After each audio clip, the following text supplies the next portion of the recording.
In the heart of the 15th century, Europe was a continent in turmoil. The tectonic plates of power were shifting, with the Christian West on one side and the expansive Ottoman Empire on the other.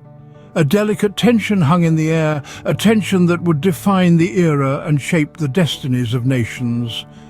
At the center of this geopolitical maelstrom was Wallachia, a small, strategically significant region that found itself constantly being pulled between the West and the East.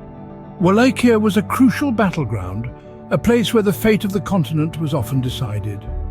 Its ruler, a man of ruthless resolve and strategic brilliance, found himself at the crux of these momentous events. His rule was marked by a fierce determination to maintain Wallachia's independence, even in the face of overwhelming odds. And amidst this chaos, a figure rose, as notorious as he was enigmatic: Vlad the Impaler. Born in 1431, Vlad III, known posthumously as Vlad the Impaler, was destined for tumultuous times. His early years were marred by political upheaval and family strife, as he was born into the noble but volatile house of Draculesti. As a young boy, Vlad and his brother Radu were held captive at the Ottoman court, a harsh experience that would indelibly shape Vlad's character and rule. Upon his release, Vlad ascended to the Wallachian throne, stepping into a realm rife with political conflict and teetering on the brink of Ottoman conquest. His rule was ruthless, and he was infamous for his cruelty. His preferred method of execution, impalement, earned him his grim moniker, Vlad the Impaler. Yet beneath the blood-soaked tales of his reign was an unyielding determination to protect his homeland from the relentless Ottoman expansion.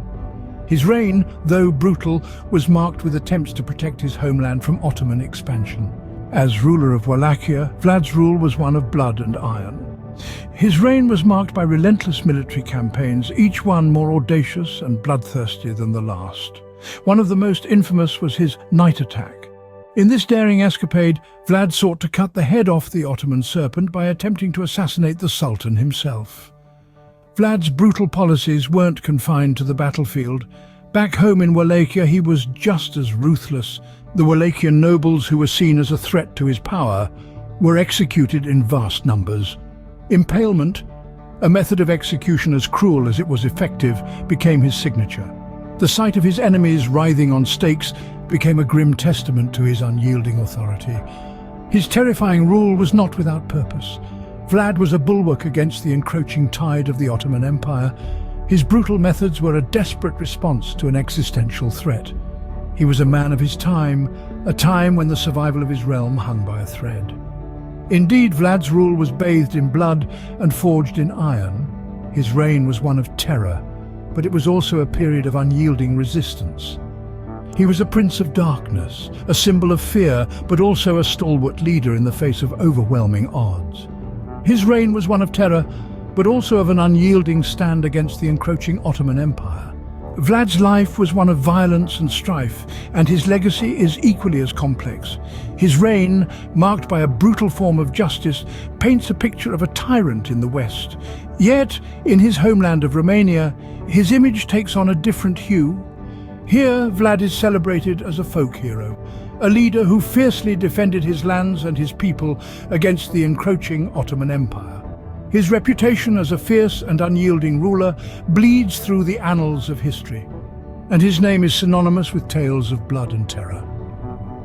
Yet it's this very image that has catapulted him into the realm of popular culture, immortalizing him as the inspiration for one of literature's most infamous characters, Bram Stoker's Dracula. The novel, penned in the late 19th century, drew heavily from the tales of Vlad's rule. His infamous impalements, his relentless pursuit of justice, and his unyielding defense of his realm all found a place in the narrative. The character of Dracula, much like Vlad himself, is a paradox, terrifying and fascinating in equal measure. From the annals of history to the pages of a novel, Vlad's legacy is a testament to the power of storytelling.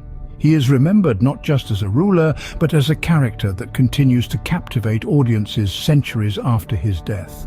Though his life was steeped in blood, Vlad the Impaler remains an enigmatic figure, a brutal ruler, a national hero, and the inspiration for one of the most enduring figures in pop culture, Dracula.